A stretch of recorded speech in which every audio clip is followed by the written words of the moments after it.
Timnas Indonesia kembali gagal meraih kemenangan dari Libya dalam laga uji coba. Kali ini tim berjulukan Garuda itu kalah 1-2 di Stadion Titanic, Mardan Antalya, Turki pada Jumat 5 Januari 2024 malam.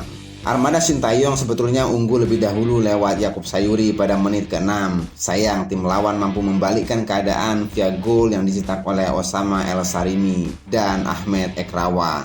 Bagaimanakah cerita Timnas Indonesia vs Libya? Gong Patah merangkumnya untuk Anda. Kita berada di sebelah kanan dengan jersey merah, sementara Libya dengan jersey putih. Kick off pertandingan baru saja dilakukan oleh para pemain dari Libya. Kita lihat pemirsa di mana Libya mencoba memanfaatkan lebar lapangan, diambil saja bola kembali kali ini oleh kesempatan yang baik sekali. Oh, kosong Ivan pemirsa, dan ini dia.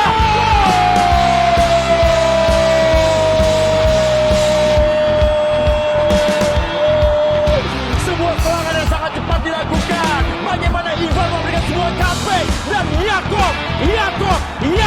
Yakub Sayuri balik gagal. Masih tekanan dilakukan. Bagaimana para penonton? Oh, bahaya pemirsa. Ada Osama. Sayang sekali. Anda lihat pemirsa, sebuah kesalahan di lini pertahanan. Dan Osama, pemainnya memang sangat berbahaya. Berhasil memanfaatkan sebuah peluang. Dan skor menjadi 1-1. Dan duel yang begitu berlangsung.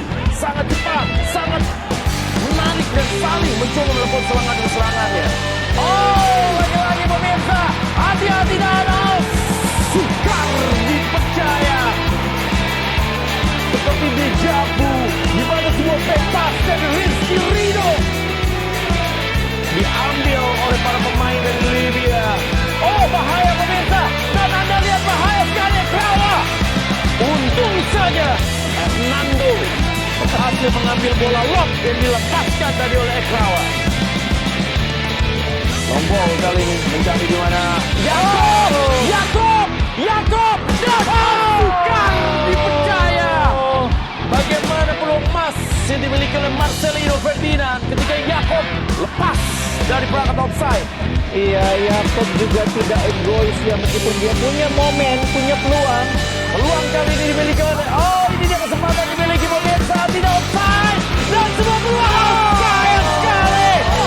Sayang sekali.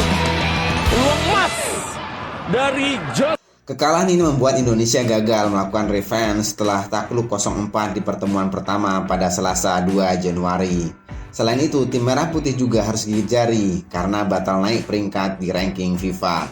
Timnas Indonesia akan memainkan satu uji coba lagi melawan Timnas Irak di Qatar pada 9 Januari 2024. Itu bakal menjadi pertandingan terakhir sebelum Piala Asia 2023 Qatar yang digelar pada 12 Januari sampai 10 Februari 2024. Kekalahan Indonesia atas Libya mendapat komentar dari pelatih sekaligus pengamat sepak bola nasional Erwan Hendarwanto. Dia menilai Jordi Amat dan kawan-kawan menunjukkan permainan yang lebih baik ketimbang laga sebelumnya, namun hasil memang belum sesuai yang diharapkan. Secara keseluruhan permainan ada perubahan yang cukup baik dibandingkan uji coba pertama, terutama lini pertahanan ada progres yang bagus terlepas blunder dari pemain belakang, ujar Erwan. Masih ada beberapa hal yang harus diperbaiki, terutama komunikasi, koordinasi, dan chemistry, supaya lebih kokoh lagi saat Piala Asia nanti sambungnya. Masih ada waktu bagi Timnas Indonesia untuk berbenah, segala kekurangan kudu mereka perbaiki pada uji coba terakhir melawan Iran. Erwan menyebut transisi jadi salah satu biang kekalahan Garuda pada laga tersebut. Kekurangan dalam pertandingan kali ini adalah transisi dari menyerang ke bertahan. Masih menimbulkan banyak celah, terutama di lini tengah, karena jarak antar lini dan antar pemain masih longgar dan masih mudah ditembus oleh Libya, katanya. Transisi bertahan ke menyerang juga masih banyak sekali kesalahan individu, terutama dalam hal timing passing. Kadang masih terburu-buru dan kadang juga terlambat dalam mengambil keputusan, sehingga justru bola bisa direbut lawan untuk melakukan counter attack, tambahnya. Sintayong kembali menerapkan skema 3 back dalam duel kontra Libya. Erwan Hendarwanto berujar, formasi tersebut sebenarnya berjalan cukup baik, tetapi di sisi lain ada celah yang membuat tim lawan mudah menembus lini pertahanan Indonesia. Dengan skema 3 back memang membuat lini pertahanan lebih nyaman dan lebih kuat, tapi support di lini tengah dan lini depan sering terlambat, sehingga serangan timnas mudah sekali dibaca lawan karena terlambatnya support dari pemain yang tanpa bola, ulasnya. Beberapa skema sudah pernah dimainkan oleh Coach Sintayong. Saya melihat kombinasi dari skema 3 back menjadi double back saat menyerang lebih dinamis dan fleksibel serta bisa dimainkan oleh pemain yang cukup baik. Tapi saya yakin Coach Sin akan memilih skema dan komposisi yang tepat saat Piala Asia nanti. Untuk pertandingan hari ini secara keseluruhan mengalami peningkatan cukup baik dibanding pertandingan pertama pungkas R1. Plus dan minus timnas Indonesia jelang bertarung di Piala Asia 2023.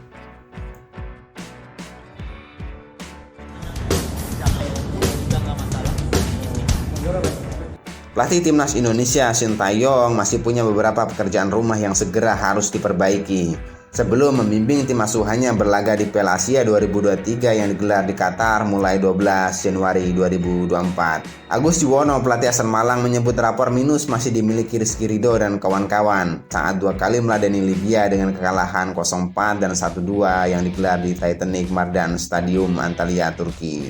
Khusus laga kedua Selasa 2 Januari malam hari WIB, Agus Yuwono menilai setidaknya ada 6 poin yang harus dibenahi dari timnas Indonesia.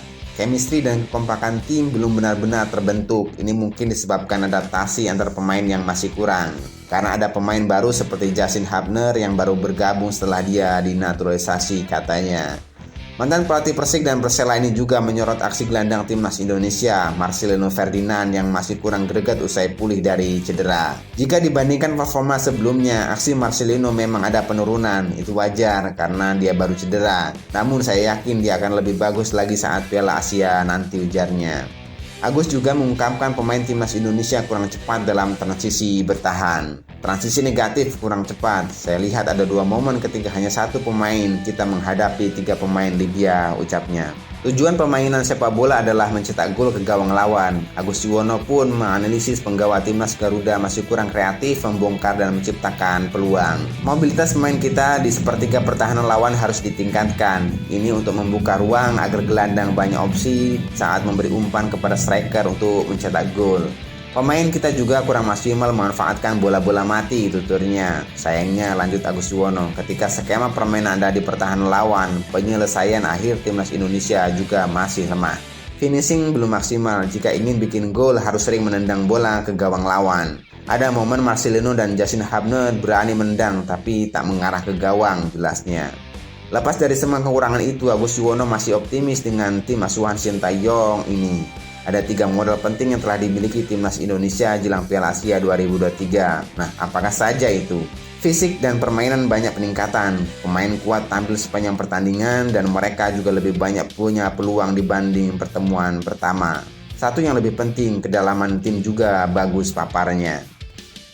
Pengakuan Sintayong setelah timnas Indonesia kalah 1-2 dari Libya. Pelatih timnas Indonesia Sintayong buka suara setelah kembali kalah dari timnas Libya dalam uji coba sebagai persiapan untuk Piala Asia 2023. Setelah dibantai 4 gol tanpa balas, timnas Indonesia takluk 1-2 dari Libya. Padahal timnas Indonesia sempat unggul lebih dahulu pada menit ke-6 lewat Yakub Sayuri yang menerima umpan tarik dari Ivar Jenner. Namun tim berjulukan skuad Garuda itu di comeback karena Libya mencetak 2 gol balasan lewat Osama El Sarimi pada menit ke-9 dan Ahmed Ekrawa pada menit ke-20. Sintayong tetap memuji perjuangan timnas Indonesia meski keok dari Libya. Arsitek asal Korea Selatan itu mengungkapkan bahwa skuad Garuda minim latihan taktik. Timnas Indonesia tengah menggelar permusatan latihan di Turki pada 20 Desember 2023 hingga 6 Januari 2024 untuk menatap Piala Asia 2023. Memang selama di Turki kami sudah latihan fisik tapi tanpa bisa latihan taktik. Latihan taktik hanya dilakukan H-1 pertandingan saja. Itu juga sebentar, ujar Sintayong. Timnas Indonesia akan menjalankan 1 uji coba lagi sebelum berkancah di Piala Asia 2023 dengan melawan timnas Iran di Qatar pada 9 Januari 2024. Memang antisipasi partai kontra Irak dan saya menggunakan formasi itu. Semua pemain bekerja keras, di luar hasil akhir saya lumayan puas atas performa, imbuh Sintayong. 3 fakta timnas Indonesia kontra Libya jelang Piala Asia. Sejumlah fakta menarik tersaji saat timnas Indonesia menghadapi pertandingan uji coba kedua melawan Libya menjelang Piala Asia 2023. Sayangnya dalam duel yang berlangsung di Titanic Mardan Stadium Antalya Turki Selasa 2 Januari malam hari WIB itu, timnas Indonesia harus kembali menelan kekalahan setelah ditekuk dengan skor 1-2.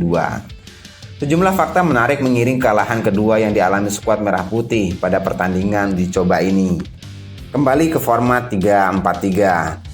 Setelah pada pertandingan sebelumnya menggunakan skema 4-4-2, Sintayong akhirnya kembali memilih pakem 3-4-3. Skema 3 back sejarah ini memang membuat pertahanan timnas Indonesia lebih solid, apalagi Rizky Ridho, Jordi Amat, dan Elkan Bagot juga sudah sama-sama sering bermain bersama.